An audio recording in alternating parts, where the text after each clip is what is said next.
Welcome to this episode of Conceptual Anesthesia. And today we'll be talking about, like in the last week, about the critical care MCQs, which can commonly come in the super specialty exams. As you know, the exams are in March, and we'll be hoping to get a taste of the MCQs today and how we will prepare. So, I thought initially I'll tell you how one should prepare. So, when you move on to critical care, nowadays critical care is also into different subspecialties. So you have nephro critical care, you have onco critical care, you have neuro critical care, you have cardiac critical care, you have pulmonology and critical care medicine, you have a transplant critical care. So maybe 10 years down the line, they will be all individual subspecialties. But nowadays, there are systems that you need to be studying. Gastro critical care. Now, when you study a system, try to read about the basic 3 4 diseases that are there in the system. Try to know what is the physiology, what is the anatomy, how the physiology actually varies when we talk about critical care. Then in each and every system, as far as MCQs goes, because we are focusing just on that today, so always look for scores. Always look for scoring systems. Always look for prognostic factors, something on which the decision making is being based upon, because that can come as a multiple choice question. Then a toxicology is one of the very important subspecialties. Toxicology, obstetric critical care, you will definitely have multiple choice questions from these. Then in nowadays critical care, a lot of emphasis there on investigations, blood investigations, thromboelastography, ABG and ECG, a bit about EEG, ultrasound, echocardiography, then monitoring of the patients. Then as we did anesthesia, maybe pictorial questions like ETCO2 graphs. So nowadays you can have hemodynamic monitoring graphs. You can have ICV monitoring graph. You can have a IABP monitoring graph. So they can all be coming as a pictorial question. And what is the best part about it? If you know the concept, in a multiple choice question, the answer is in front of you. So you should just know the concept, and once you have a question, you can always think and choose the best possible answer amongst the things that are given. Then guidelines. So guidelines, they will help you in solving the questions in which it is which of one of the following is true, which one of the things false. Usually, what they do is that they take 3 4 things from the guidelines. In every guideline, you read about the executive summary. At your level, they don't expect you to read the whole of the guidelines and remember all the studies that are guidelines is based upon. But at least read the first 2 pages of executive summary. So, sepsis guidelines, brain trauma foundation guidelines for neurosurgery. So, these common guidelines, 4 5 6 of them, you should be able to study. Then mechanical ventilation. It is a very important part.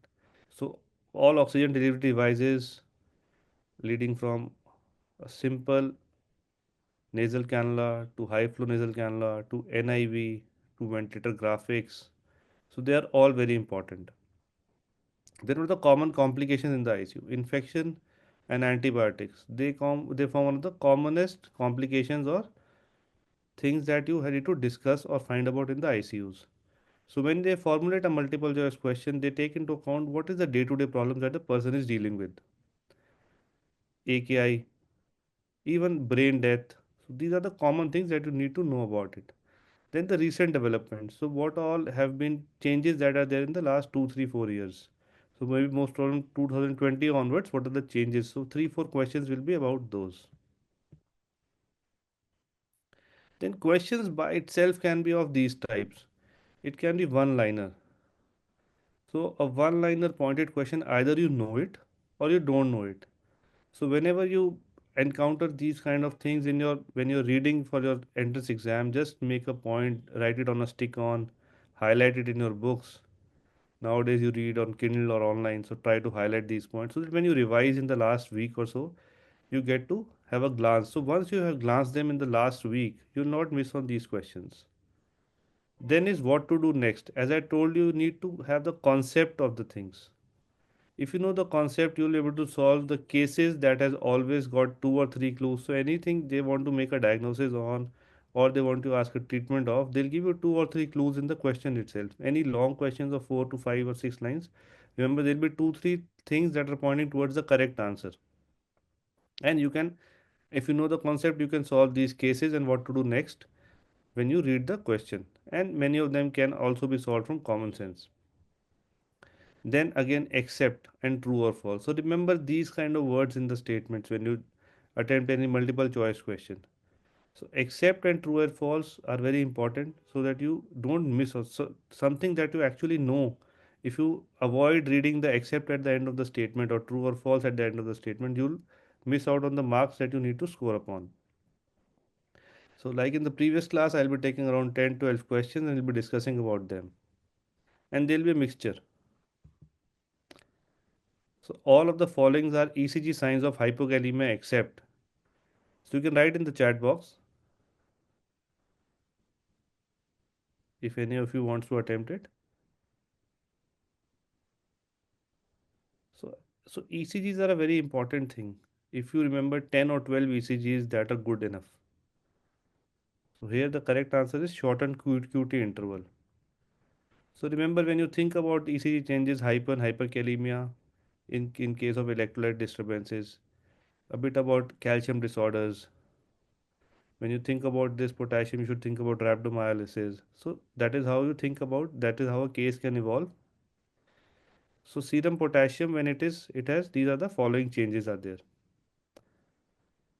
So it is a flattened T wave, a U wave, ST depression, prolonged QT interval.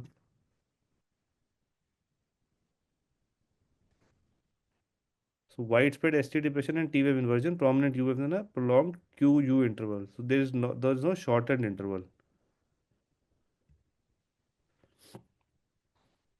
Yeah. So when you think about ECGs, just think about things and try to write it down. So it is easy. Now remember these three, four rhythms. So when you have a wide complex tachycardia, usually it's a ventricular tachycardia. They can give the ECG and ask for a management. In case the patient is in cardiac arrest, they can give a ECG of assystole or VF. They can ask whether it's a shockable rhythm. What will you do next? Okay, so immediately you want to give a defibrillating shock in VF. In ventricular tachycardia, they can make a question of a patient who is having a pulse and who is unstable. So you will do cardioversion in these cases. If the same patient is having this rhythm and is pulseless in cardiac arrest, you will do a defibrillating shock. Then they can give a third degree heart block in which there is no atrial relation between atrial and the ventricular rhythms. So you need to have a pacemaker, and this is a then hypothermia, pulmonary embolism, ST elevation, MIs. Remember the most common ECG abnormality in the ICU is atrial fibrillation. Now all of the following drugs cause delirium except. So delirium is an important question in the ICU. You should know about sedation scores, agitations, about delirium. Answer is haloperidol. So delirium represents the most common clinical manifestation of acute brain dysfunction. So the terminology has changed from delirium to acute brain dysfunction. And many of the patients actually are having a bit of delirium. There are majorly two types, hyperactive and hypoactive. And remember, hypoactive is the most common one, not the hyperactive. So usually we think that the hyperactive delirium is the commonest one, but if you read any study, the hypoactive one is the most common one. And what are the risk factors? If you read at the risk factors, you realize that many of the patients in the ICU have these risk factors, and that is why delirium is a very common manifestation of disease. So older age, cognitive impairment, alcohol abuse, respiratory disorder, ventilation, prolonged stay, infection, major surgery, high severity of illness. So they are all risk factors. And you should remember if they ask for the score or the scale that you need to monitor, that's a confusion assessment, CAM ICU commonly. Okay, just remember the name at least. And a part of CAM ICU is the RAS score. What is the RAS? RAS is the Richmond Agitation Sedation Scale, and it's a 10-point scale that measures the person's level of agitation or sedation.